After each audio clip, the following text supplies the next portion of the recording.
Detailer's Roadmap Cruise Control, where we navigate the roadways of life, business, and everything in between. Hey guys, it's Kevin Davis from the Detailer's Roadmap Cruise Control Podcast. This is episode number 33. I am here with one of my favorite people in the world and my bromance partner here, Todd Helme. Todd is, I'll give you a little bit of background and he'll give you the rest. Trainer guru at Rupes, father, motorcycle lover, and all around beautiful man with improving abdominal muscles. He is pretty exciting there, but dude, this is awesome because it gives us a chance to just catch up, and we'll record it for posterity and let people listen along. But thanks for coming along. Yeah, first I would like to apologize to all your listeners and viewers in advance. This is pretty much guaranteed to fall off the rails a lot. And welcome to our brain, our mutual brain. And yeah, it's funny because I thought about, this morning actually when I was taking a shower, I thought about you. Oh, well, what else is new, right? Like that's kind of every day. And I was like, that's kind of cool that I'm doing this. And I know that you're having some success with it. And you're always kind of doing other things. And you're super inspirational. And what I love about your story is not only are you inspirational and successful, but you're just a very well-rounded, good dude. You're just solid people. And I even thought about that and how it relates to your family. And I don't know why, but I thought about your wife. And I've only met her a few times, but she's always been extremely kind and sweet. And I think one of your daughters. I don't know if I've met both. And but at some of the shows and just what good people they are. And I think it all started. I mean, you guys are just such an iconic family. And I was just thinking how cool that was. Just anyways, long story short, I think you guys are awesome. I had sent your wife a picture of my daughter wearing her bathing suit because she was wearing a Wonder Woman bathing suit. Yeah, she got that. She told me about that. Yeah, of course. And I was like, this is too funny. But anyways, man, so let me just start by thanking you for being you. I think the last time that we hung out might have been in Orlando. Yeah, we went to lunch one day, grabbed lunch. I took a break from whatever I was doing. And Yeah. So I was actually thinking about that too. Is like, man, it's been a while. And because of COVID and lockdowns, and I know we're 2 years kind of past that, but the world is slowly congealing back to normal. Yeah. And so it'll be good to see you in a couple weeks, actually, at SEMA. It's definitely one of the things I'm looking forward to. Yeah, me too. We were talking last night. I told Michelle, kind of when I talked to you yesterday, you had said something about you and David Fermani talking about me and stuff. And she's like, I love Todd.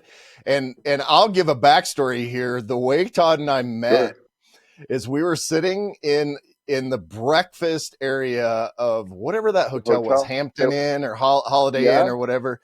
And 100%. it was my first year. This was for Auto Geeks Detail Fest, probably 2013, 2014, or was it 15? I think it would have been 15 because that was my first year with Rupes, I think. It was the first year that I wasn't with Auto Geeks.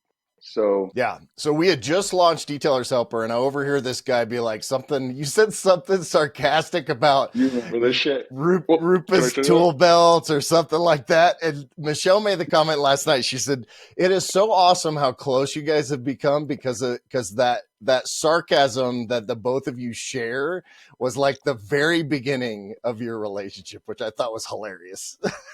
I'm guilty of calling people out. There's a few people I would still like to call out, but I shouldn't say calling out because I wasn't calling you out. But yes, I did make a sarcastic comment at the breakfast place. I don't remember the hotel. I know it was a kind of a cross. I thought it was a Holiday Inn, but maybe it is a Hampton Inn. And yep, I was like, look at this guy, this shitty belt. that was funny, and I think probably Rupes has sold as many belts so far as they had at that point in 2014.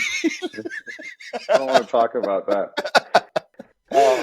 Anyway, so hey Todd, give me, I think a lot of people first of all, thank you very much for your kind words. That means a ton. I should point out for sure that Michelle is the cornerstone of everything we do. I was actually writing kind of this like our story for one of our brands this morning. And like, it's like, hey, Michelle is this, and I go through all this litany Kevin. of how cool she is. And then I'm like, and then I kind of am around. I try Yeah, to, kind of, so kind of the dude. yeah. Um, well, you're welcome for the kind words. And even when you were talking about David and I were talking about, because I don't remember I was with David a month or so ago, and somehow you had come up, and I think he brought it up and said, "Hey, have you ever thought about doing Kevin's podcast?" I said, "Actually, he reached out to me a couple months ago, but it was in a really busy time, and unfortunately, I had a recent tragedy, like maybe a couple weeks after that, and so." Kind of dealing with things, and him and I had started talking about the potential of doing it together because we had done a podcast together, and we have a lot of uh, funny stories from when we used to work together. Because him and I actually started off as like enemies, right? Like he more than I, but he hated me, and which is understandable.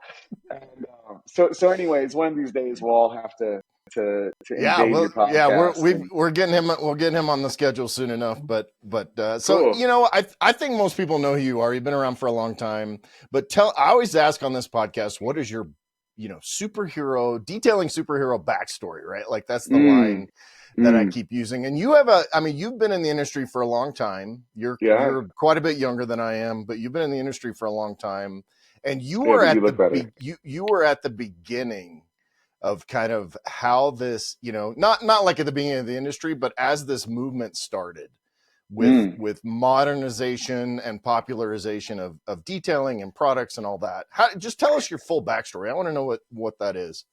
Okay, yeah, yeah, and I don't know how well known I am. I'll kind of start there and work a little bit backwards. At one point around 2008, I was really well known because there was a detailing forum that was kind of the epicenter of the detailing universe before we had 3,000 different social media outlets.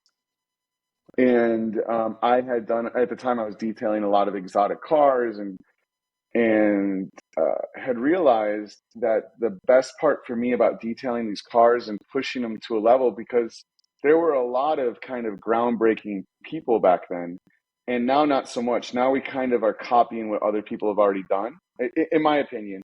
Hmm. And and it's a good thing. But now information and uh, technical, well, I should say technical information is so readily available that it has lessened the learning curve, which is good and bad because when we had to figure stuff out on our own a little bit, it took us a little longer, but I think we had to be a little more invested in what we were doing. And now the information is like as simple as a Google search away, but there's also a lot more bad information out there. Anyways, kind of jumping from there, I realized that I didn't like detailing as much as I actually like teaching, Hmm. and which is what kind of took me down this pathway. Starting at the beginning of my detailing career, I won't bore you too much with my life, although I think it probably started in a night of passion between my parents. Would have been somewhere around October of 1979, somewhere around there, because in June of 1980, There you go. June 14th, 1980, I exist. And, Blues Brothers was a popular movie at the time. America beat Russia in the hockey Olympics. So, well, the Olympics. But anyways, I started detailing because I was a car guy. So it's actually a connection to my father, my dad, and even my dad becoming a car guy. If I really hit rewind, I played this crappy 12-pixel video game on a computer where you could buy old muscle cars and hot rod them. And I got into it. My dad took me into a couple car shows, and he had a couple muscle cars growing up. Actually, my dad had a '69 Z28. He had a '67. Then he sold that and bought a '68 big block. So if I Hmm. remember correctly, my mom and her brother both had '70 Mach 1 Mustangs. Hers was a 351 Cleveland, and his a 428. Her brother was a 428 Super Cobra Jet. So we had kind of this gasoline a little bit in our blood. And my dad went and bought a Corvette because we were going to car shows, and he kind of could afford it now, and he was successful enough in life. And then he bought a couple old muscle cars. And a lot of my best memories of my father are sitting in the garage, polishing Krager aluminum wheels with Mother's Magnet aluminum polish and a blue shop towel, and Which learning honestly, lessons that's about still life. the best. That I would venture to say that's still the best mag polish that exists. I mean, Yeah, I don't think well, there's anything out there that could beat it.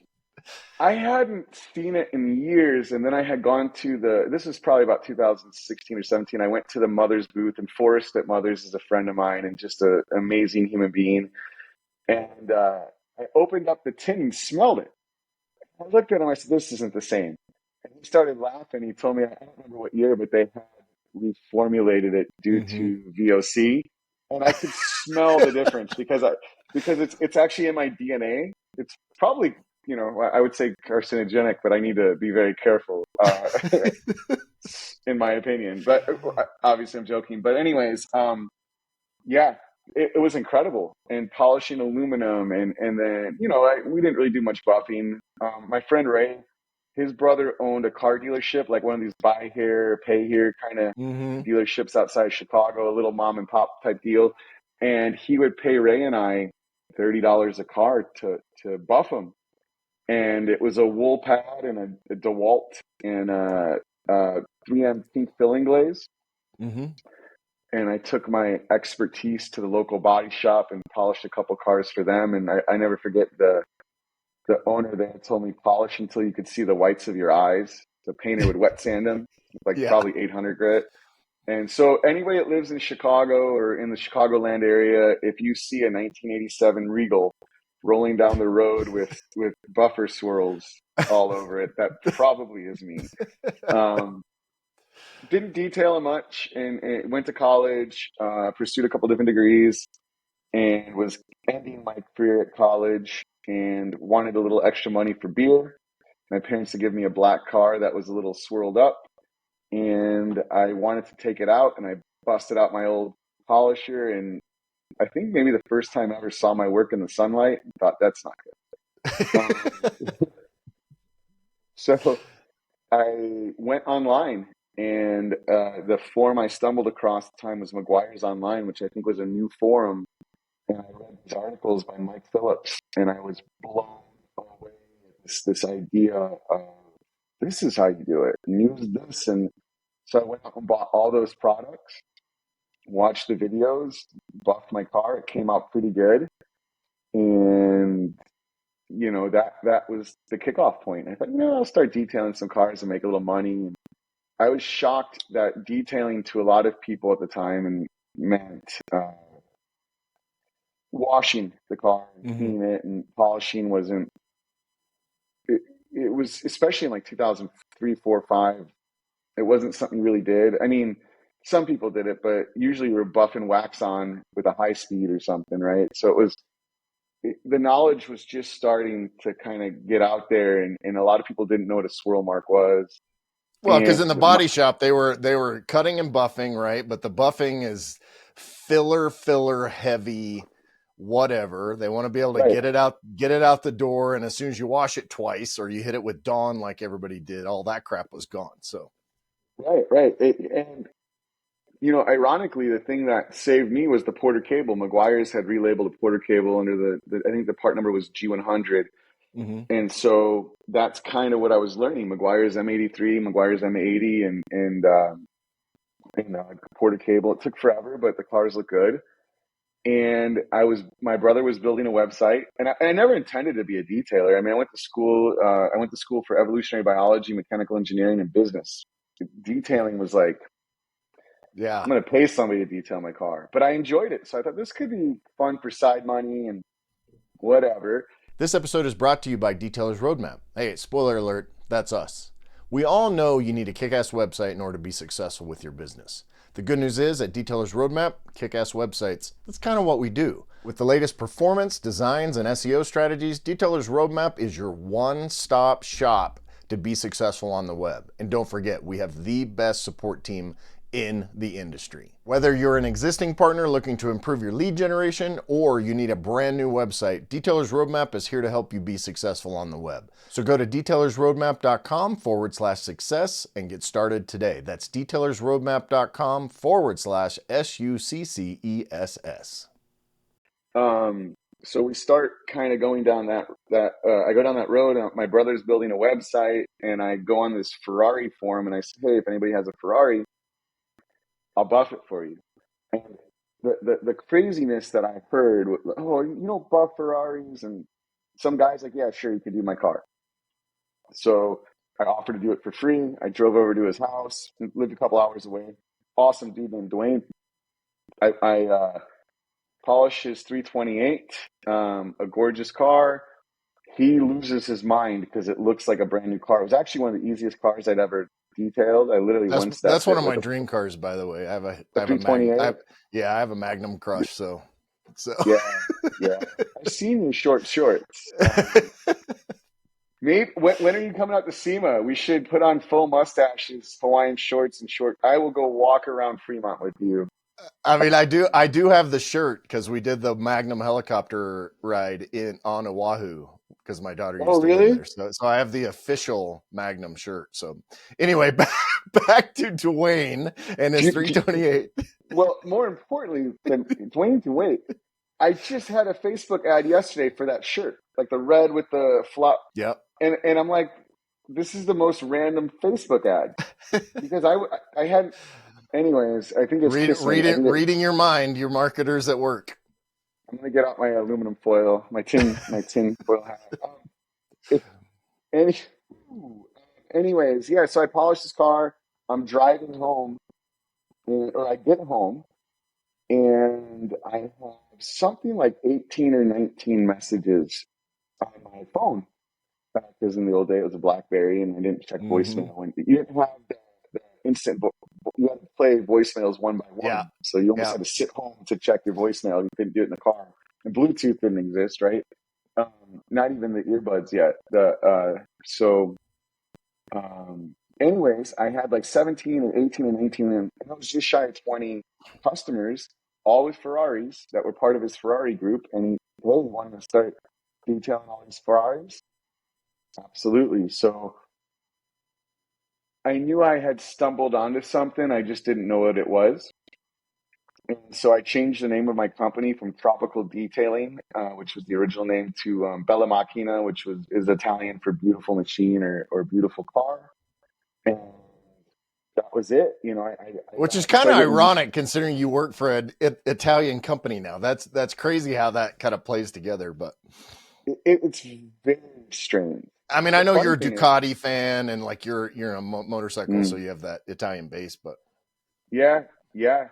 Well, originally all I was doing was Italian cars. I was doing a lot of Ferraris, a couple Lamborghinis. Um, I was a mobile detailer, but I had hit like this weird niche because I live in Orlando, but most of those clients are in like Fort Lauderdale, West mm-hmm. Palm Beach, Miami.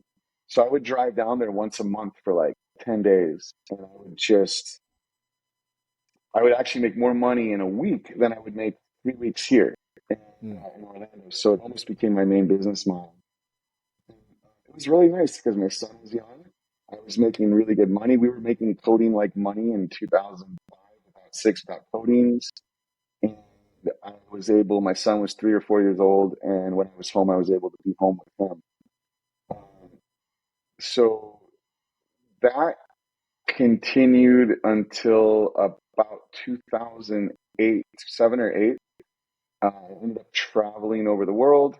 I had a couple customers in Canada, South Africa, and the Caribbean, which is just wild to me. Yeah, that's awesome. Yeah, it was, and, I had these billionaires legitimately calling me, asking what color interior they should get on their Rolls Royce, and it was just a weird kind of thing. But I kind of started to transition out of detailing and more into teaching. Uh, And right at that time, and if we get into detailing history, I can kind of break this down a little more, but there was a company called Proper Auto Care, or it was under an umbrella corporation called Classic Motoring Accessories. And they were actually the first online retailer of car detailing equipment. Hmm. So they were before Auto Geek. Auto Geek was actually in some ways kind of a spin-off of them. They founded the Pinnacle brand. They founded and created Blackfire, which I became in charge of, and they also were the first ones to import Menzerna into the retail market. Menzerna was here as a commercial product through Jeff Silver, but they were the ones that created it as a brand in the retail market. Mr. Schneider, the owner of Lake Country, was also the owner of Proper Auto Care.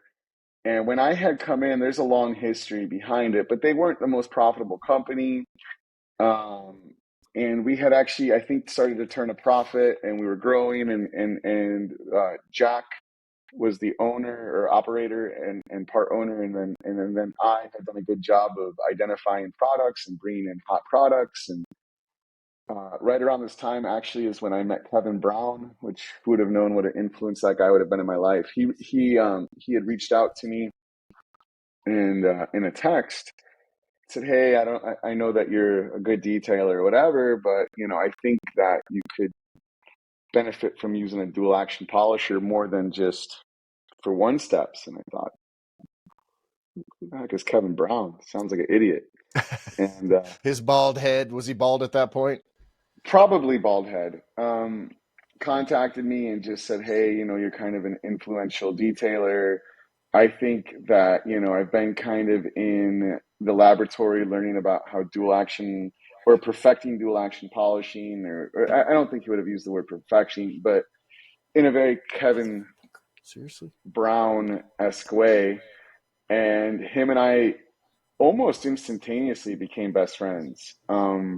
We probably talked 3 times a week for several hours a night and about polishing, and he really downloaded a lot of information into me. So um, at that time is when I was also transitioning out of detailing and into teaching. So what better role model or idol than Kevin Brown? And I loved that he came at it from an engineering perspective, right? It was like, let's get rid of the nuance and the magic, and you got to polish on the third virgin moon of the year of the dragon, and paint is alive, and it's a mechanically abrasive process. That's what it is. Let's figure out how to do that part the best we can.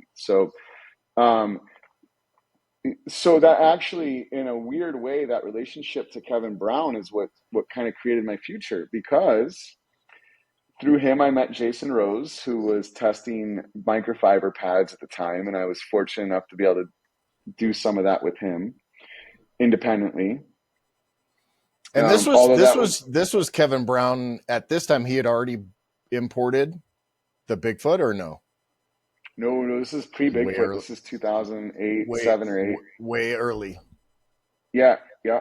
And McGuire's had come out with the microfiber pads, and I worked amongst many other guys that are still big in this industry, like Jim. I think Jim Grogan was on it, but we were all beta testers for McGuire's, and I was the only one that worked for a distributor, which is kind of weird, but whatever. We don't have to talk about it.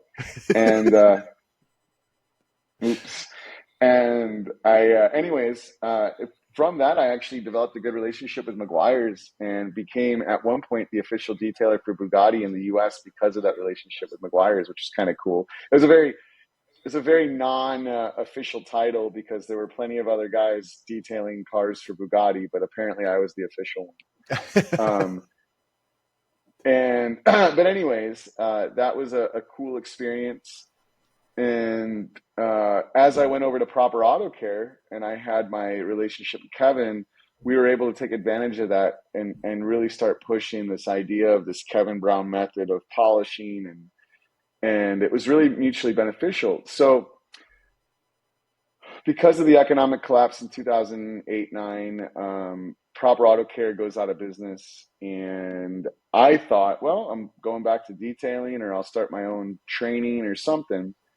And going back to detailing full time, I never stopped. And I get a call from Bob McKee, who's the owner of Auto Geek. which is strange because we were like legit competitors. In fact, Megan and I had gone at it online a few times. Oh no. Yeah, yeah. One of the smartest things we ever did. It was so. This is how the infancy of the detailing world was. So auto Blackfire started to become a very popular product, and I was using it. I was the one pushing it. That was my product line. So Auto Geek Online banned the word Blackfire, and anytime you would type Blackfire, it would just do like hashtag. Well, back then we called it pound symbols. So then, of course, I'm working at Proper Auto Care, and I think it's freaking hysterical. So we did a promotion where if you would put all hashtags in the coupon code, you got 20% off. And we changed the name of Blackfire on all the pages to like 9 hashtags. Oh man. It was just dumb things like that. So, I but mean, that's but great marketing though. I get a call from Auto Geek, and Bob McKee says, "Hey, will you drive an hour and a half down to Auto Geek? I'd like to talk to you." And I thought, "No, okay." And it was like walking into enemy territory. Um, it was such a different dynamic in the detail industry because there were only a few big players back then. It wasn't like now. I mean, there was literally 4 or 5 spots where you could buy product from online. That was it. Auto Geek was the biggest one. ADS was pretty big. I think detailing.com was just getting going, Mm-hmm. but there wasn't even like Autoality or any of these like other areas. So anyways, long story short, um, I go down there and they offer me a job, which I honestly didn't see coming at all. And they said, "Look, we're trying to rebuild the Autopia brand. We own the trademark to Autopia. You can run that forum. You can run Blackfire. You can run your own store. We'll pay you a good amount of money. You can come down here once a week." Holy crap. Okay. That sounds cool. So I signed a 3-year contract with Auto Geek, or with, well, at the time it was called Proper Motoring Accessories. And then, and the first meeting I had with Bob, we were talking about Audi Group. And he's like, "Oh, I like the name Group. I'm going to change it to Palm Beach Motoring Group." So that was kind of cool. And at least behind the scenes, I got credit for that change. Nice. But I developed a really close relationship with Megan, who now she's at Car Candy, but Megan Poirier to me is one of the best people in the world. Just had her on. I And just had her on the podcast. We did haven't okay, we haven't released the episode yet, but she's one of my favorite people too. I love her to death. Kevin. So towards the end of my tenure at Auto Geek, my father was diagnosed with pancreatic cancer. Actually, it was a really bad time in my life. My brother passed away. And then 6 months after that, my dad's diagnosed with pancreatic cancer. And 6 months after that, he passed away. So I went into the office and told Megan, because at that time, Bob McKee had kind of stepped back and she was running the show more. And Bob was kind of more involved with other projects, I think, that eventually led to the launch of their TV show. But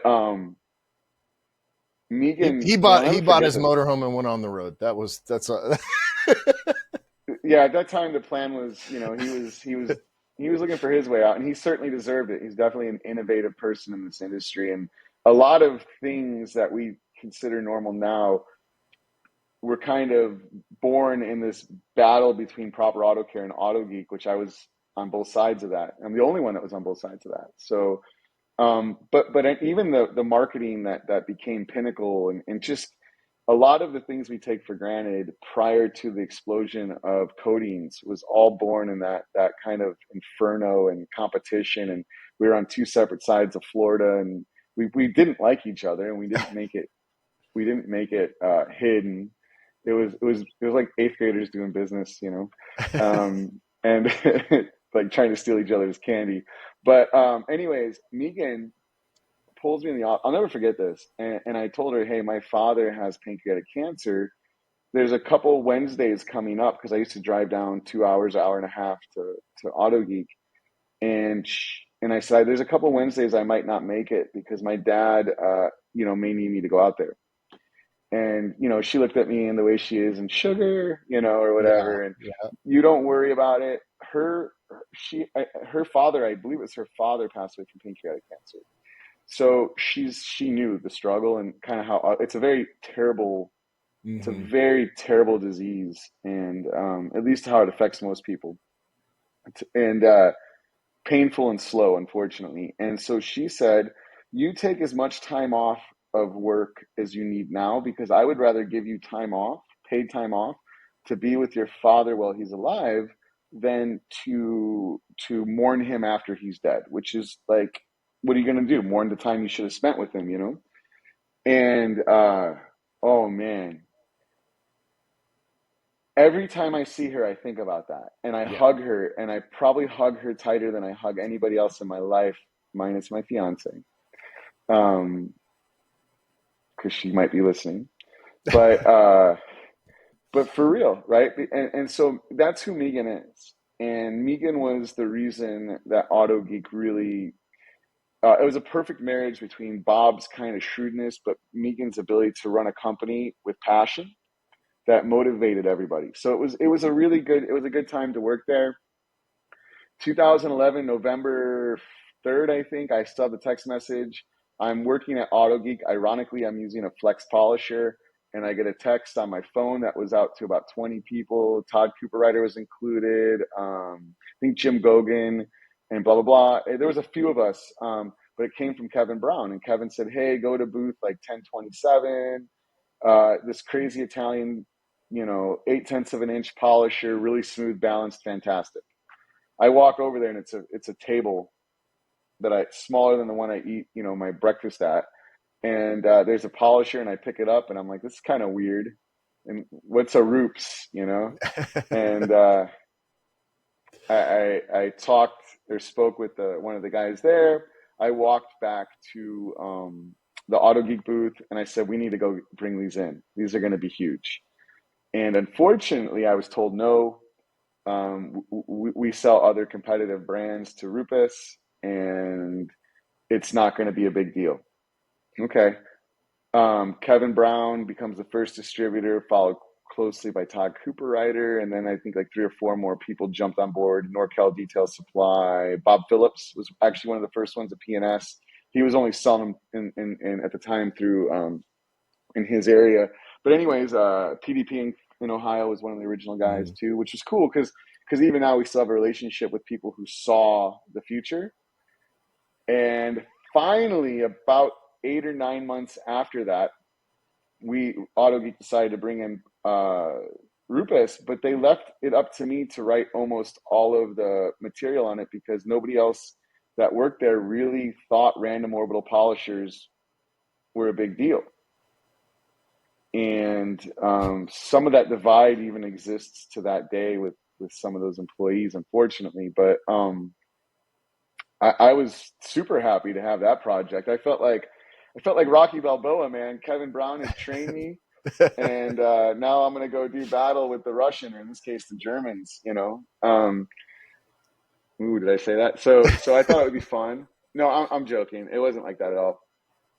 And but anyways, I started writing the material, and then Mobile Tech Expo was in Orlando, and this would have been 2000, the beginning of 2014. And I was told I'm teaching a class on Rupes, and I thought, okay. And I had unfortunately at AutoGeek, I had no contact with anybody at Rupes. So I literally created all the material just from what I understood about polishing. Because at the time, Mike Phillips kind of held those relationships because he was the main spokesman of AutoGeek, and I was the spokesman of Autopia. So I just kind of created my own PowerPoint based on what I thought it should be. And then the day of the class, I'm a little nervous. I wasn't as comfortable back then teaching. Marco Dinka. Do you know Marco? Mm-hmm. Yeah. Yeah, so he comes up to me and, hey, Todd, what's a Todd? And I'm like, oh, man. We have there's a Rupes class at the same time, 9 a.m. I don't remember the room numbers or names. I think it was the Grand Carbide or Carib Hotel. So they don't have like room numbers. They all have names. But anyways, he said, we're both teaching a Rupes class at 9 a.m. And I thought, well, great. Nobody's going to go to my class because who wants to go to an Auto Geek class when you can go to like the official Right. class, you know? And he said, my English isn't so good. And I responded back to him in Italian that my Italian is even worse, and which is like really the only thing I could say. And, but it was very appropriate. And he said, do you mind if we teach the class combined? And I thought, oh shit. Because I just made all this stuff up, right? Like, I'm like, oh man, I'm going to have to sit there with the engineer and the literal godfather of the Bigfoot polishing system and just spit my bullshit. So, and then when he made the decision to combine the room, I walk in there and sitting in his Pretty Little Maguire's polo, which was 2 sizes too big, was Jason Rose. You're supposed to fit a shirt to the sleeve, supposed to fit here, by the way. I owe him a call today, so I'm going to tell him that we were making fun of his shirt. Oh, please don't, because all he does is say I make fun of him. Okay, all right. If he sees this, I'm already in trouble. No, obviously Jason's one of the best people in my life. I'm honored to work with him. But so anyways, I look and I see Jason, and then I look up at the room, and there's a literal like 200 people in there, like literally, because both classes were combined. It was the only, back then they used to do education on all 3 days. So this was the first class on a Sunday. It was the only 2 classes, and now we've combined them. And Rupes was new to the US, so there's like a lot of interest. And I remember just feeling my stomach, and I'm like, oh no. And I look over at Marco, and he's just kind of sitting there all happy, and I'm thinking, I'm going to bomb this. And I end up teaching the class. I thought I did a pretty good job. And out in the hallway afterwards, he came up to me and he said, wow, you teach Rupes better than we do. You understand the system better than we do. And I remember thinking like, well, that's just because of Kevin Brown. And I think I may have said that, and he kind of laughed because Kevin was one of the distributors. And anyways, that was it. Like I didn't think anything of it. And then my 3-year contract with Auto Geek was running out, and I kind of made it known to a few people that I was looking to do something else. I think it would have been a mutual split anyways, because we had grown Autopia. I didn't really have a spot. I didn't feel like I had a spot left there. The industry was changing. Things were moving to social media. And honestly, I wanted a new challenge. So one of the first companies that reached out to me was Rupes. And I thought, wow, what an opportunity this could be.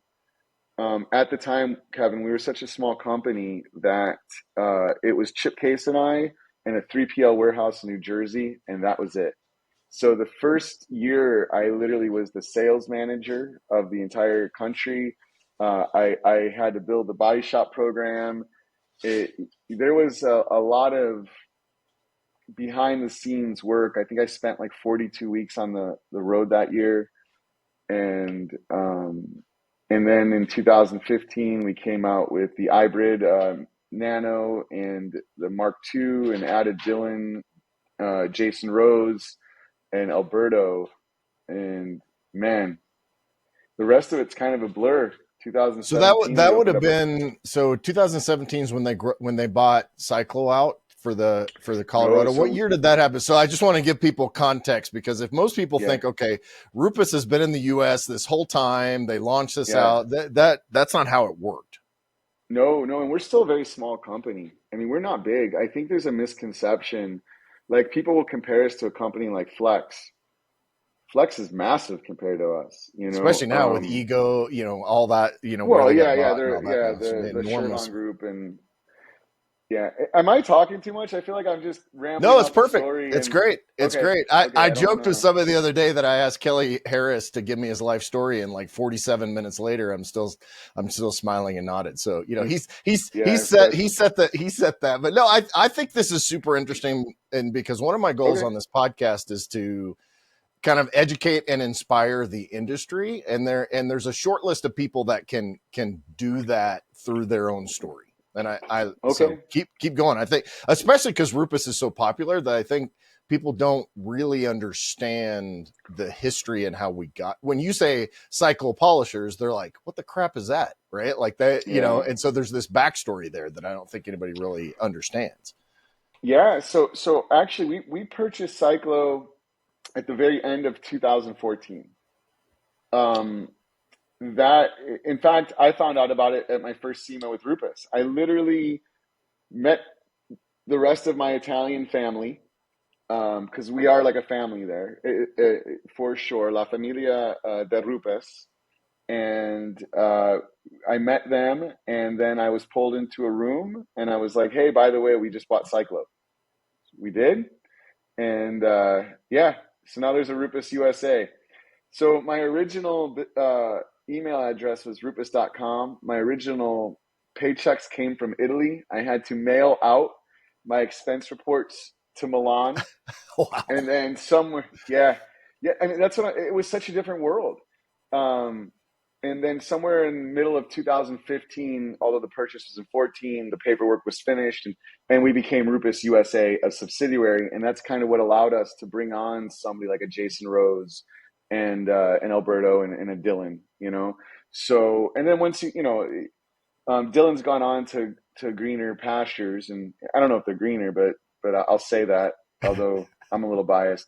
But he's gone on to do something that really fits him really well. But it was at the time, it was kind of Alberto was new, but Jason, me, and Dylan working together really created a unique synergy that I think was powerful. I mean, it was really three kind of well-known people, and we all get along. And and then with Chip Case kind of in the background playing the marionette, we were able to really do something special.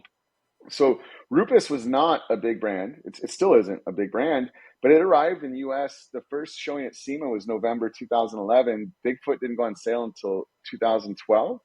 By the 2015 beginning, we had Cyclo tool makers. 2017 is when we opened up the office that's just outside Boulder. And by the end or middle of 2018, we were building tools in the US, and we've been ever since. Now we have a second factory.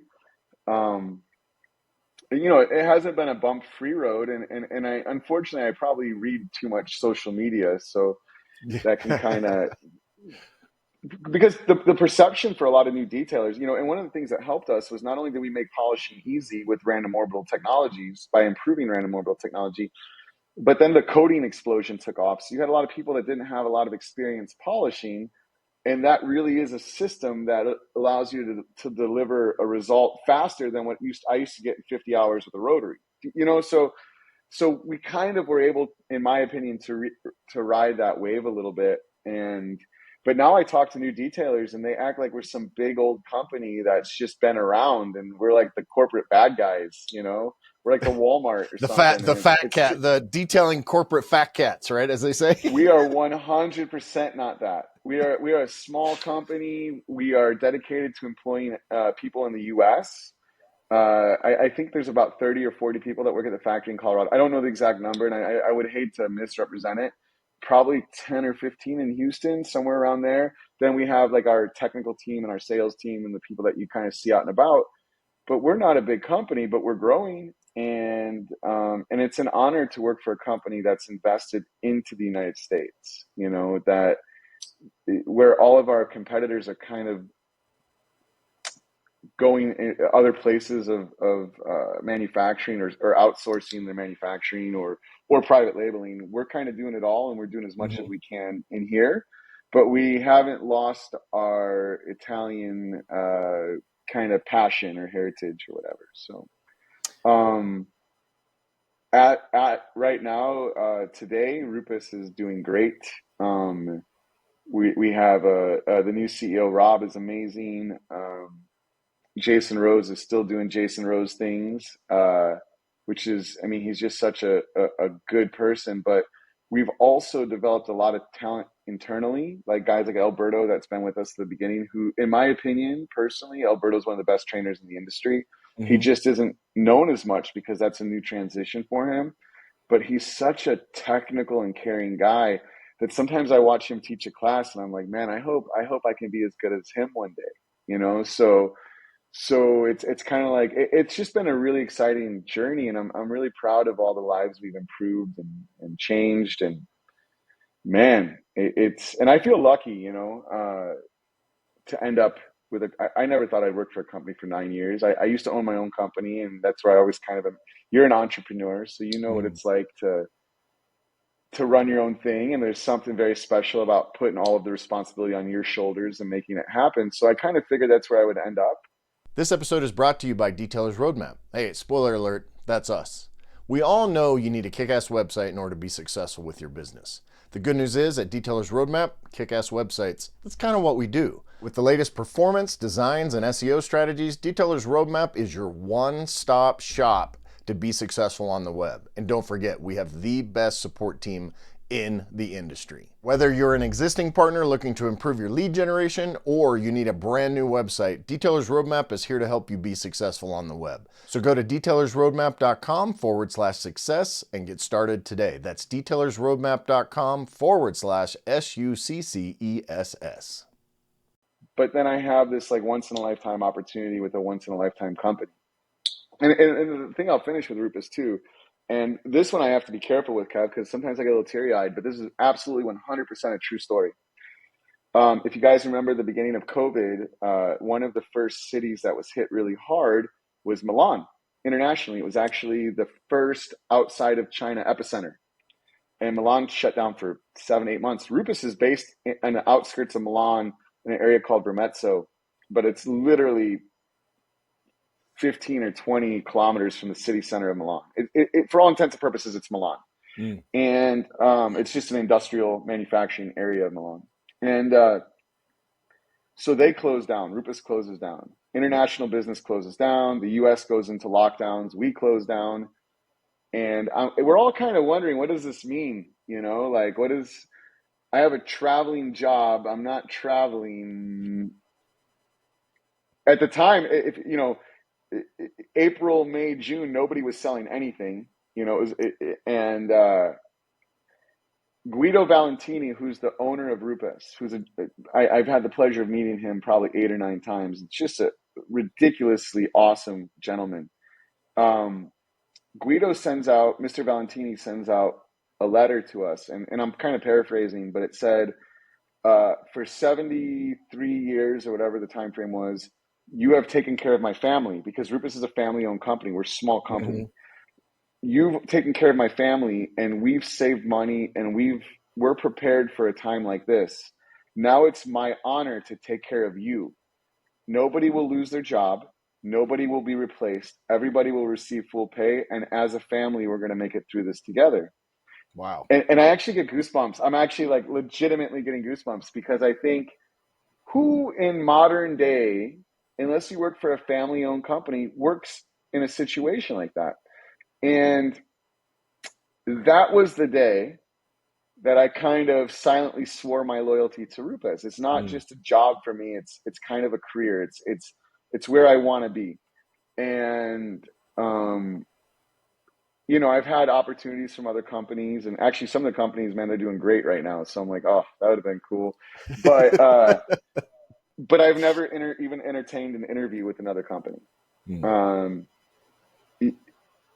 Because the grass for me isn't greener, and it's kind of a ride or die. You know, I feel like I owe it to Rupes improved my life, and I owe it to them to kind of stay loyal. Loyalty is a big thing in my world. So anyways, And I mean, that's at how we this end up point, here. at this point, you're mainly concentrating on trainings, right? Like doing really what you're skilled at best, or what's your role now? At Rupes, do you know the worst question I get asked, because I fly a lot, and I sit next to somebody on an airplane, and it's kind of like window talk. And so, what do you do?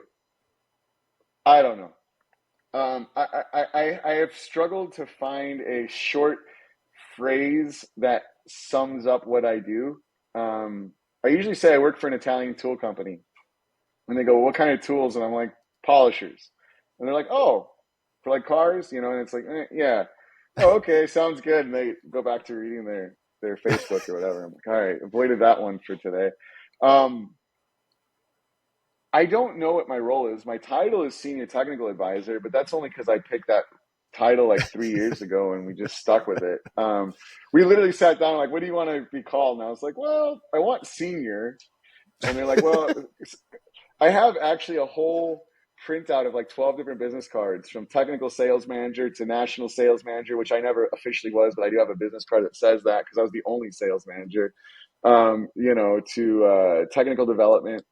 But the main part of my job, would be training distributors and end users, or working with the sales team to make sure that we don't sell direct, so our customer, we're distribution direct company, so we sell to distribution, which then sells, right? I know you understand the Yeah. business modeling, but some people may not. But one way companies go to market is they either sell directly or they sell through third party distribution. Some companies sell through first party, right? Like they actually own their distribution channel, like Sherwin-Williams, for example. They make the paint and then they sell it at Sherwin-Williams stores or whatever. But we sell through third party distribution. That's why you can't call us and buy a Bigfoot polisher. You have to buy it. Anyways, one of my main functions is to make sure our distribution partners are up to speed on what we're selling and how we sell it. And I also do product development. I work with the marketing team to develop marketing strategies. So my role, I report directly to the CEO. I'm one of, I think, 3 or 4 people in the company that reports to the CEO.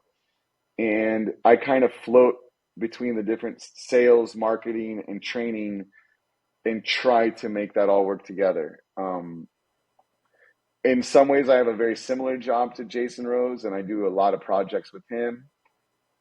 But I also do other things more with marketing and stuff. So that's the best answer I can give. I love it. I love that answer. It's funny because Yeah. I have obviously multiple businesses, multiple brands. I just Yeah. started telling people I'm a drug dealer because first of all, it gives people, even though it's not true, it gives people context, like some kind of job that they understand. Because if I start saying, I own 4 companies and 9 brands and I do this and consulting and all that, it's complicated. So I completely understand what you're saying. I want to go back to something that I've been thinking a lot about. I had a little bit of this discussion with Rennie, but there Okay. seems to be this subset of people. And like I said, I'm older, but I kind of came into the industry as kind of an industry guy back around that same time. 2014 is when we launched our crappy Yeah. tool belt, and so but we launched we launched the tool belt in that brand, and then Michelle and I we kind of exploded as part of the industry. But do you think, in what you're seeing now, that the types of relationships that we all built, because like if you go through the litany of what would be in our favorites in our phone, right, like all of these industry leaders that kind of were building the industry at that time, that camaraderie and that connection that we all have together, I'm not sure. Are we seeing that now? Like, this is a legit question because we can kind of have our I don't old guy know. soapbox kind of thing, but Yeah. Well, it's funny. At SEMA last year, we were I was in the Rupes booth, and John Clevin mm-hmm. came over. He's the guy that does S-Tech. But to me, he's a detailer from Seattle because that's what we were Right, peers. We were yeah, both detailers. And we actually got in arguments online, him and I, back in the day.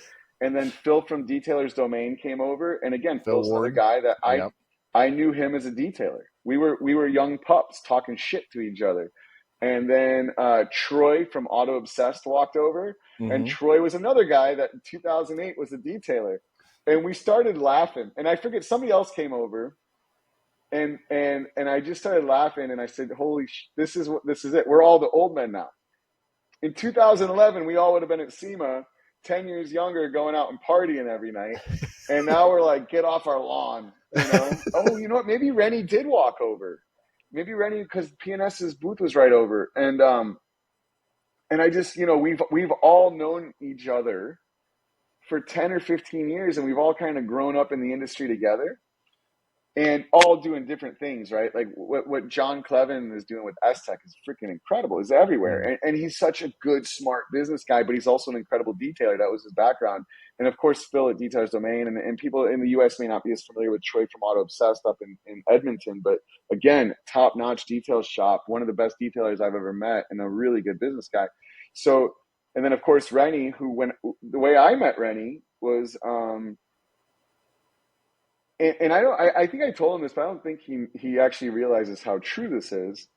But I helped edit his first book. I have like one of the pre-copies of it because he sent it to Mike Phillips to edit, and somehow it ended up on my desk because I used to have a creative writing background. So I used to do a lot of like proofreading and a lot of the copy on AutoGeek and more Autopia. A guy named Nick did a lot of the AutoGeek stuff and was incredible at it. But who works for McKee's now, Nick Rudder. But it was really an awesome thing that I kind of proofread and checked and rewrote parts of Rennie's book just for AutoGeek.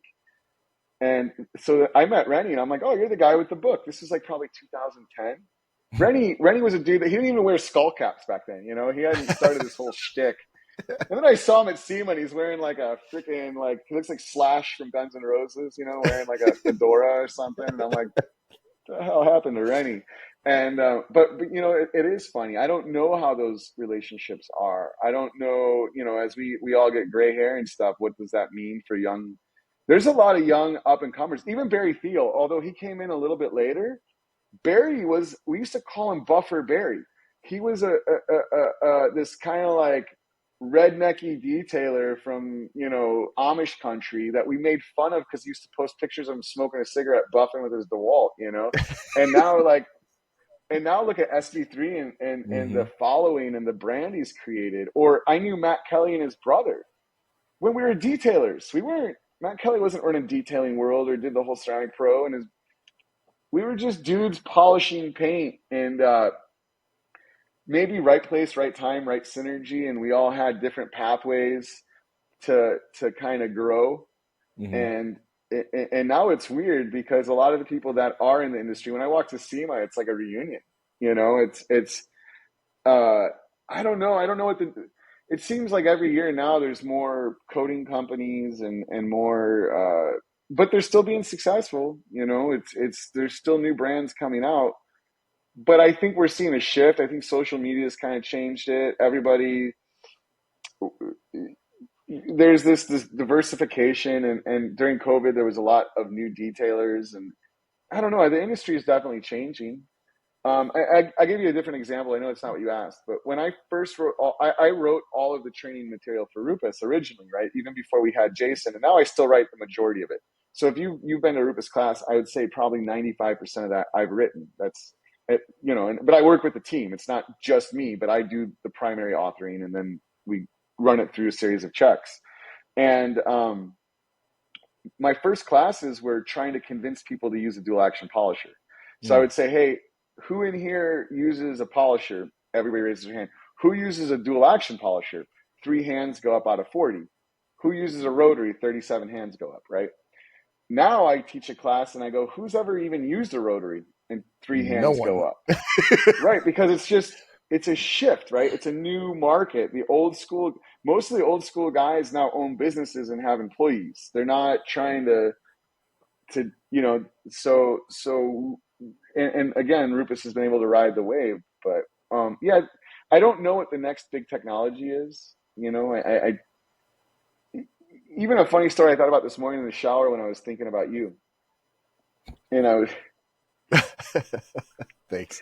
I think there was a guy back in the day, like 2008, 7 or 8, and David Fermani would know the guy's screen name because he was like an Autopia connoisseur, but I think it was Picus. I don't know why, but that's what, and he was like from Hungary or something. And he used to always tell us about paint coatings. Oh, you got to use paint coatings. And we're like, you're an idiot. You got to use carnauba wax, you know, get out. And he's like, no, this stuff lasts for years. And we're like, nothing lasts for years, you know, 6 months. And unless you got colonite wax, then you got 7. And now paint coatings right? That became the next wave. Optimum did their OptiCoat in Mhm. late 2000s, and then in the US, and then CarPro and G-Technic kind of got here roughly the same time, and then that was it, right? Now everybody knows who makes coatings, and 85% of the stuff you see is all the same stuff, right? Like, I mean, Mhm. it's not really that well of a kept secret. So I don't know what the next influx is, right? I mean, I don't know, where do we go from here? Yeah. We'll go somewhere. It won't stay stagnant, but Yeah, because I it, don't it know, seems maybe. like it's I mean, it seems like to me that that camaraderie part of it. So like I don't know what we do because I think that that's something within this industry Yeah. that helped build the industry. And I think it builds relationships. And I think now it's more of a not a commodity necessarily, but it's like, there isn't that we're all in this together. And I know Rennie talks a lot about Mm, this, but it feels like we're less all in this together than we were 10 years ago. I don't know. I'm asking the I don't know if question. I agree. Yeah, I don't know if I agree with that. Um, Well, you're on the front lines. I just sit back and take pictures of myself. So, Good pictures, by the way. So my perspective is a little different, and I would love to hear Rennie's perspective because I think he's on the front lines. Maybe I don't know more than me because I'm teaching a lot, but certainly as his position in the industry is really important to what we've all become. So he may have a different perspective, but coming out of the swamp of detailers in 2007 and 8, the reason I wanted to get out of detailing was the infighting. I mm, used to get phone calls to my business talking, like people talking shit because I was detailing Ferraris and doing all these expensive cars, and it actually really bothered me. It affected me, and it made me kind of react in an aggressive way towards certain people because of how ugly detailing was, and it was the guy that was grabbing a mop, and Dawn, and he's a detailer, and he's going to be pissed off if some guy's doing a Ferrari for $1,000. And although we still see that because I see it some on the Facebook groups, and I know there's a lot of infighting, but you know, I don't know, like from a percentage standpoint, I see the infighting being less because mm, back then there was like 300 of us, but half of us hated each other. yeah, And now there's thousands and thousands, and there's a couple dudes that have, it's the whole joke about SEMA beef. There's always going to be a fight yeah. SEMA that never happens. But anyways, if I mean, anybody does record it, we've gotten close a couple times. oh, you have, or I haven't. No, not me oh, personally, but you mean we people? as Yeah, an I'm like, man, industry. No, I yeah, don't. yeah, I'm a lover, not a fighter. I can't. This is the I moneymaker. got I you. don't want to get. I let Yeah, Michelle do my battle for me. So she probably could. I've seen yeah, some of those videos of her working on a heavy bag. yeah. But anyways, I don't see as much infighting. I know there's some personalities and people take shots, but teaching classes of different people, so I don't operate within an organization. My customers are usually just everybody and all over the country. And one of the things that I think is really interesting is we can have a class in Tulsa, Oklahoma with 35 students. 25 of them are professional detailers, and 20 of them are in the same market. Mm. And I've never seen anything in fighting. What I've seen is people trading phone numbers, and Oh, that's hey, if I awesome. have need help there, or I'm sorry. And I always make that point in the class. I was like, look, if this was a plumbing class, first of all, nobody would be there because plumbing's not a passion driven industry. And you'd have a bunch of business owners that were probably fighting with each other. Like legit, like, hey, you stole this guy and did this. I've never witnessed that in a class ever. What I've witnessed is dudes and women, of course, coming together and building up the industry. And I always give a speech in my class. It's the whole a rising tide raises all Mhm. ships. I think detailing still, because at the heart of it, most people get into it almost like I did. I think it's a passion. I liked working on cars with my dad, and that bled into something else. And as long as the passion remains in the detailing industry, I think it will be the type of business where we'll all help each other. And I think that's why the camaraderie exists, at least amongst us OG people, is because we all got into it for the same reason. When we're sitting in SEMA with Phil and Troy and Rennie, and we all started for the same reason. And although we like to imagine that we're trailblazers, at some point the young pups will be coming behind us, Yeah. and we'll be old and kind of expendable. So the no, I don't see it as That's good. I mean, an honestly, I wanted issue. to set that up to get your real, to get the real story. Cause Well, just my sometimes version of it what do they call it? The squeaky wheel gets the most gets grease, agreed. kind of a thing, Well, right? that's an issue. We run into that a lot, even at Rupes, right? I'll go in and I'll see somebody make a disparaging comment about Rupes, and their build quality is terrible. And although, in all fairness, and we've been very open about it during COVID, when we were only allowed to have 4 people in the factory, and we had to run 4 shifts because of regulations, and we had to hire temps, there was some drop in quality. But I know the numbers of warranty repair, for example, and trust me, when I've worked for big resellers, we're very low, very low. But the problem is so many people are buying Rupes that if you go online, you'll see a lot of they break all the time. I saw 12 complaints last month. Well, yeah, because we sold a lot. I don't want to go into numbers too much, Yeah. but I have access to that. I can click a button and look at it right now. And I'm not trying to say one thing or another. It's a shameless Rupus plug a little bit, but the squeaky wheels do get the grease, and when you're kind of big, it looks worse. And but no, I think if anything, I find that the modern detailer is a little more sophisticated than the primordial soup that I emerged from. We have access to great software companies that track business.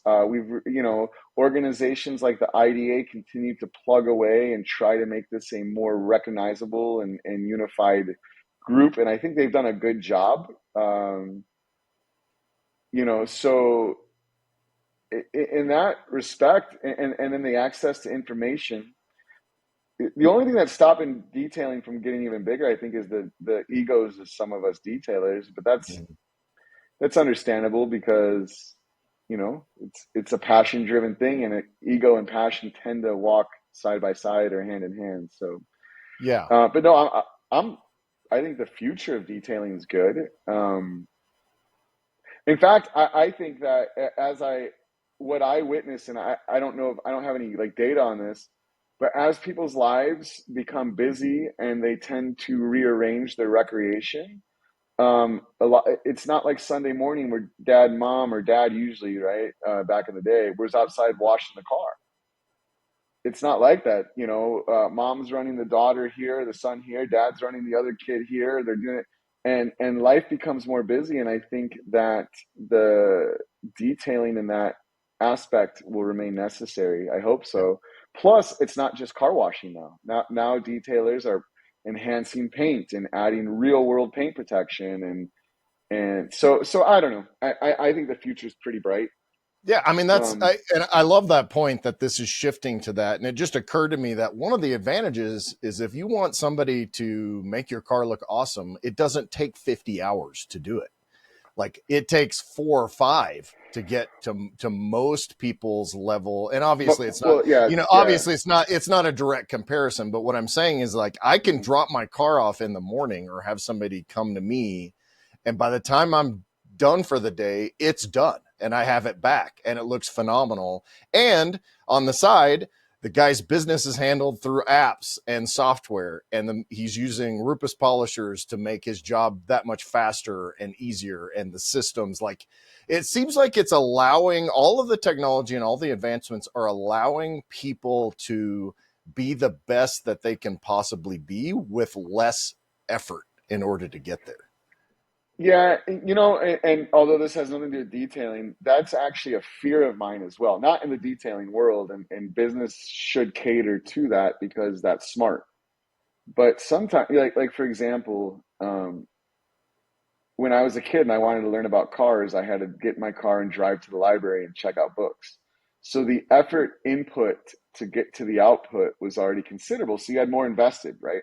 Mm-hmm. Nowadays, we have the entire breadth of knowledge is available in that little device in our hand.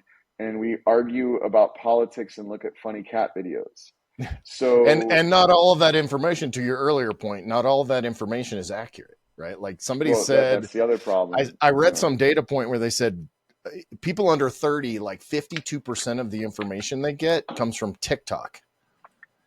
Oh, And wow. right. Yeah. So like, and I assume that half of those are wearing crop tops and dancing, but I have a thought on that because I'm not on TikTok, but I have the app. When I say I'm not on it, I don't go on it ever. yeah. 0.0. But my friends and some of our group chats will post a video. So I click on it, but it always starts off with some half naked chick and then quickly scrolls down to the video they've linked to. Yeah. And I wonder, is that their history? Is that what my friend, like, did they just Well, give it's themselves probably away? because your I don't go on account, it. I actually, and this is completely off the topic, but I tested this theory, I want to right? know Like because I'm going to get in trouble and I I don't go on started, it. I started a brand new account, right? And I actually did put my demographics in, male, all this stuff. And literally before I Handsome. had scrolled at all, it was It half was naked all women. naked. Yeah. Okay. Okay. So they gear that algorithm to get you. So then I was like, Well, Michelle, look, it's not because, this is what happens yeah. from day one. Right. So anyway, the algorithm Well, drives them same away. thing. I don't really go on Instagram either because I actually avoid social media. I used to get on there, and especially Facebook a couple of years ago, I used to like to engage in conversation, and I like to challenge people. I put a lot of thought into what I think, um, and or at least effort. And what I realize is most people don't, and debates get lost in nuance, and people don't really care about facts. They care about if they feel right, and who I don't want to waste my time on that. Like it's not mutually beneficial to either Right. party. And sometimes it's offensive to one or both. So I don't know too much. I I don't really post on Facebook unless I post a picture of my daughter or my son. That's kind of the things worth posting. I will reshare some things from Rupes, or if I get to do something cool, it's kind of fun to put it out there. But man, I go on Instagram and I start scrolling. It's half naked chicks, and I'm like, this is not. I don't even look at the videos. I actually just scroll past them. Yeah. It's not edifying for, like, it's not helping build you as a person. Right. Well, yeah. I mean, look, art form comes in many different ways, but I'm Yeah. not Do going to get whatever in you need trouble to. for it. Yeah. So, anyways, Yeah. I go on Facebook once a day for a couple minutes, and I usually, by the time I scroll halfway down, I'm like, this sucks, and I close it. Yeah, I So, mean, anyways, a lot of us would probably bail on most social media if it wasn't just critical for well, running our businesses and that you kind of know, thing. So, I don't even. I feel like I don't watch enough TV, um, which is a strange statement. But like today, this evening, one of my friends is going to a movie, and he was like, "Hey, do you want to go?" A good friend of mine, and I was like, "Oh, what movie?" He's like, the new robot movie." I'm like, no idea. I don't know. Yeah, and he's like, "Well, don't you watch TV?" I'm like, no, I try not to. I mean, I'm not opposed to it. And look, I'll Netflix, do like a binge or whatever, occasionally. And I think the last thing I binged was Breaking Bad. So that gives you an idea of how out of touch I am because that's what, like 6 years ago. I've tried to do other. No. I did Game of Thrones. I got caught. I did Yeah. the whole Game of Thrones thing. It was over in 3 days, and then I shaved. Um, but I I don't know. Like I don't get reality TV. That blows my mind. Why would you watch somebody live a life when you go live it? Um, I don't know anything that I feel like any. What I watch cartoons with my daughter. Honestly, that's what she loves. Like these different cartoons, and if they're educational, we'll watch them together. That's about what I want. And YouTube, I like YouTube videos. On certain, I go down rabbit holes, spend too much money, and then I go on to the next one when that gets boring. But other than that, I don't know. Like life seems like it's meant for living and not observing. And I think it's a shame when people get caught up in observing somebody else's life. And Yeah. I think that's kind of what social media is. And I've been guilty of it, but it's a conscious decision now not to Yeah. I mean, I don't that's know. good advice, because we talk, I've said it many, many times on this podcast and other venues, but it's like, don't get like, make sure you're building your life, whether it's your business, your work, all of these things that, or social media or arguments, all of those things that can detract from you building a life that's worth living is definitely like, limit those things, because the whole point is to live a life. You only get one. Yeah, yeah. What a waste, right? Like, regardless of belief systems, one thing that I think most of us can agree, because reality can even be a slippery slope, but we won't go down that hole. But is what an incredible opportunity we have. As far as we know, we're living in the best time ever. And I understand it ain't perfect, and I'm not suggesting it is. And even the drama and war that's going on right now, and people's lives, and on all sides, because all lives are precious to me. But it's very sad, and we're not where we should be. But never in human history have more percentage of a population been able to feed themselves. Never in human history has more of a percentage of population globally been able to read or have access to education, uh, or shelter or nutrition. World poverty has dropped by like 30% in the last 20 years. So we're lucky to be alive. And honestly, if you're born in a first world country like the United States, you're even luckier.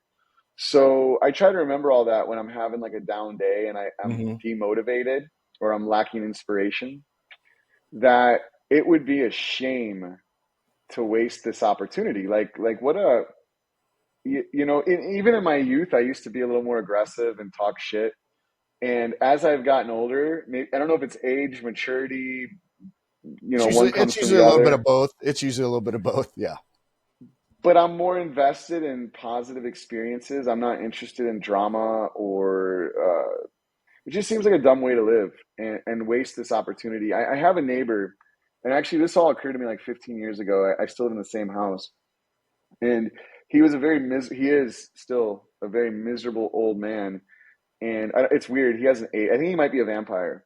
And but he is the most pissed off human being I've ever met.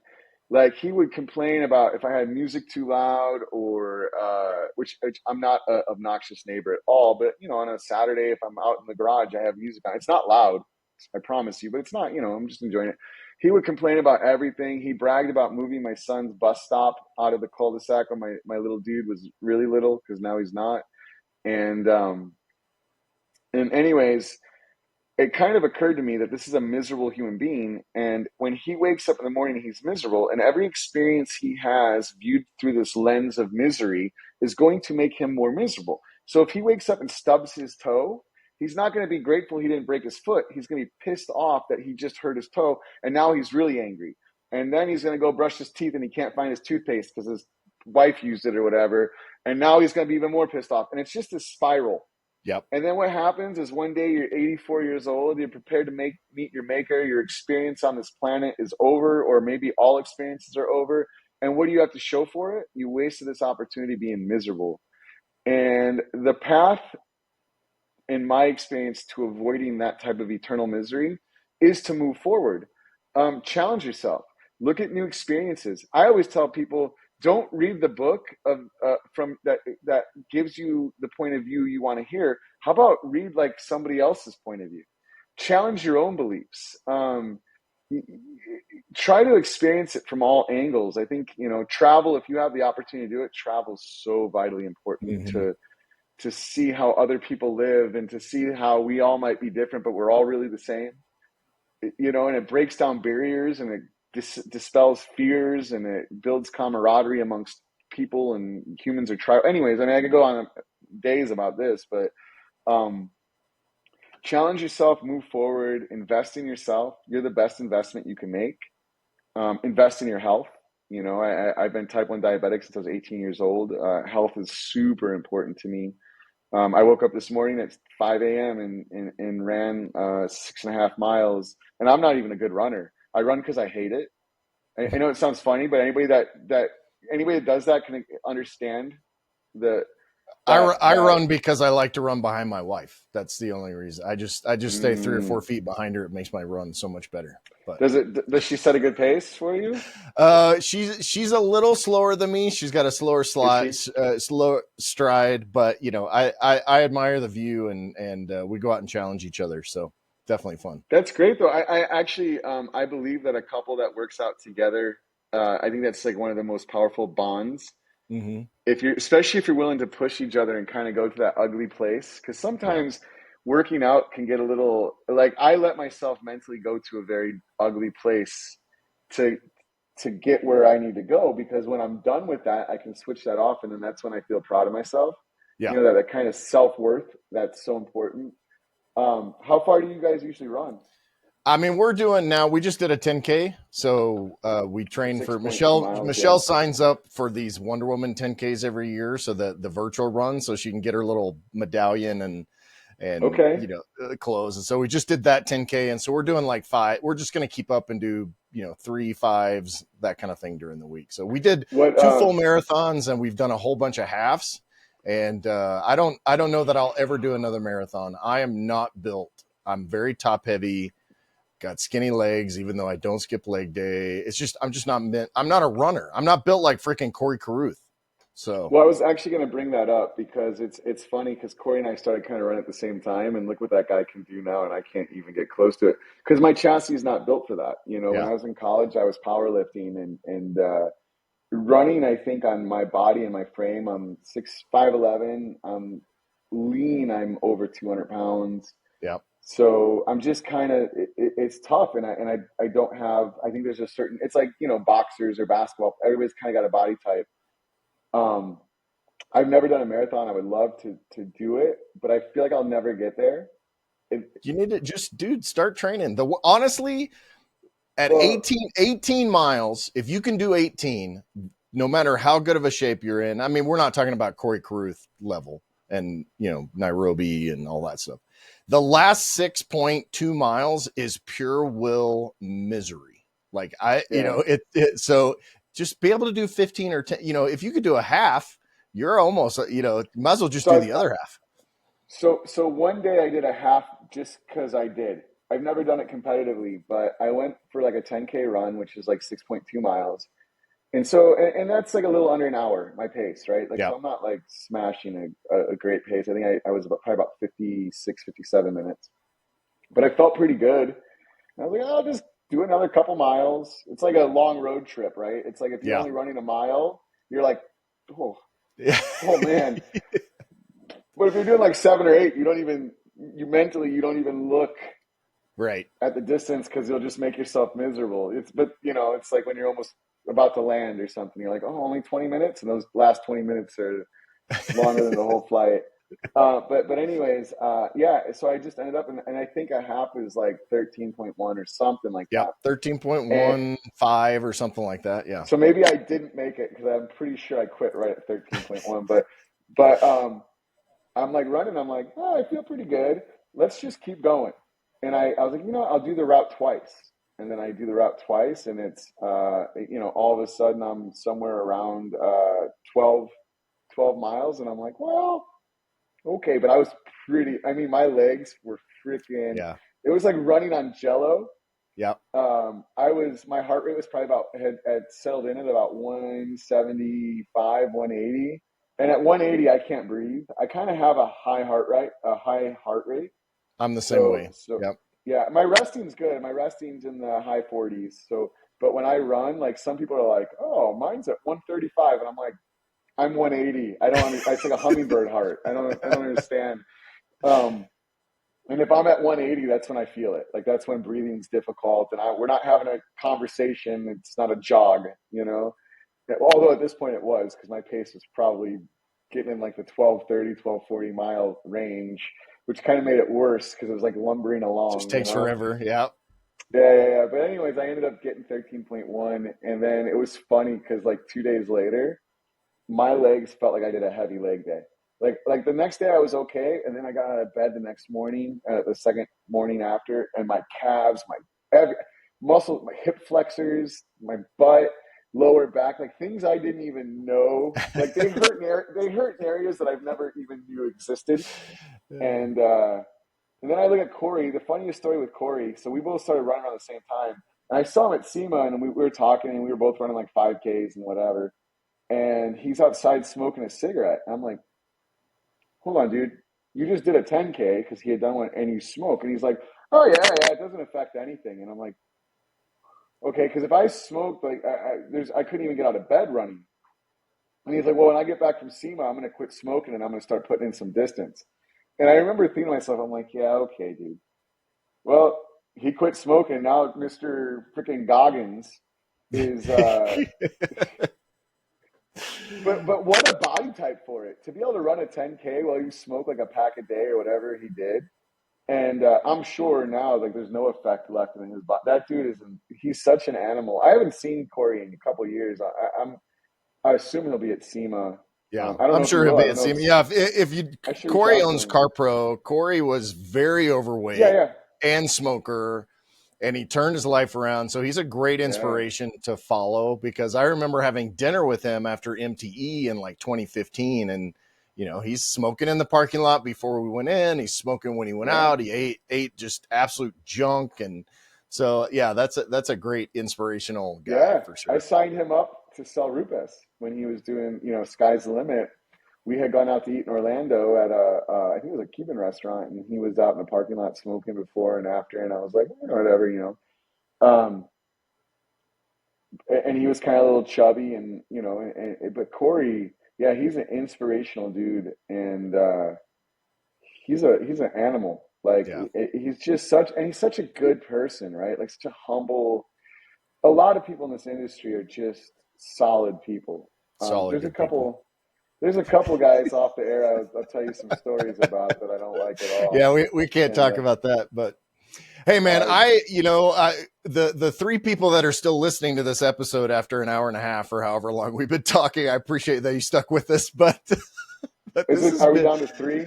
Yeah, but like in the beginning on the intro, it says we talk about life, business, and everything in between. And I think this is the quintessential episode that lives by that standard. Super interesting to me. A lot of these things are edifying. I love that big word, edifying to me, and I think it's educational and inspirational along the way for people to learn and to kind of hear from people that have been around a little bit longer and kind of talk about the future of the industry and all that. So can I do a shameless plug?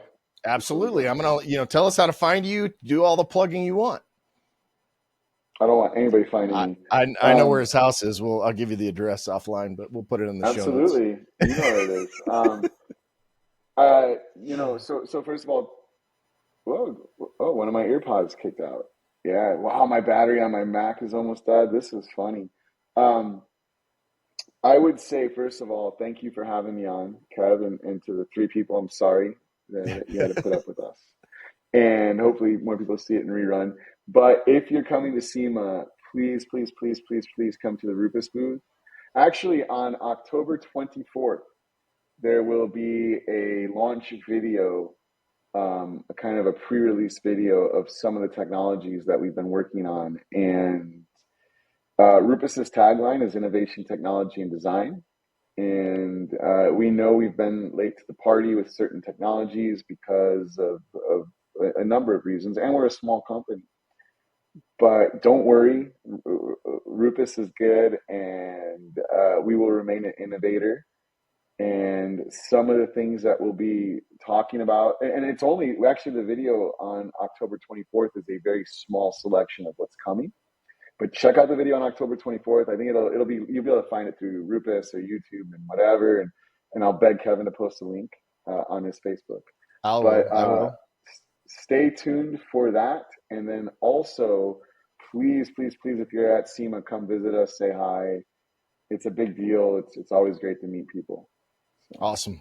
That's it, man. RupesUSA.com, right? RupesUSA.com. Todd Helme's abs ourbeautiful.com. Go to that website. That's one of my favorites. Jason R at rupususa.com is That's his, my email. there you go. That's his email. We know whose email that is.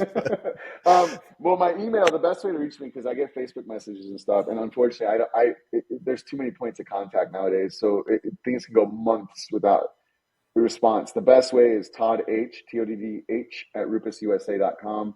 If you send me an email, I will respond, even if I'm on a plane. Well, now you get the internet on the plane anyway, Yeah. so there's no excuse.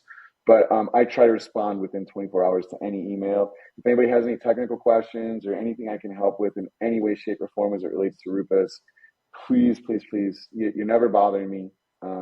Feel free to reach out. Awesome. Thanks, Todd. I appreciate you, man. I'll see you in a couple weeks. Looking I forward can't to wait, it. man. I'm happy Michelle's coming too. It'll be great to see Yeah, both of you guys. she's way better than I am. She's always more enjoyable. For sure. You're pretty beautiful. All right, man. We'll see you soon. We'll see you, man. I appreciate you. Take care. Bye, everybody. Head over to detailersroadmap.com and get your one-stop success solution today.